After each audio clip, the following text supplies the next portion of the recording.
At dahil nga tulog na ang aking mga alaga, tara, tayo ay maglinis na.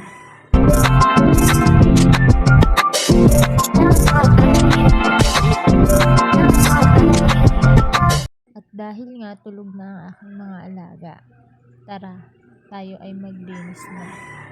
Ayan, unahin natin ang paghuhugas ng pinggan. Siyempre, tulog na sila kaya maghuhugas na tayo ng pinggan. So, ganap-ganapan ng mami nyo dyan.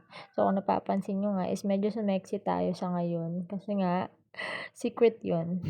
Charis. Mahaba pang istorya kung ikukwento ko pa kung anong nangyari sa akin. Basta, sa ngayon ay tambay tayo. So, after nyan, guhugas na rin tayo ng kanilang feeding bottle. Yan. Kasi after po matulog ng mga yan, pagising na magsisipaghingi yan ng gatas yan, lalong-lalo na yung aking anak. So, ang gamit ko po dyan is yung Moose Feeding Bottle Cleanser at ang kanilang feeding bottle brush. 3-in-1 po yan mga miha. Tsaka non-scratch po yan kasi silicone ang gamit nila. At yung sa feeding bottle cleanser naman nila, is safe po yan sa mga feeding bottle natin kasi unscented po ang gamit ko.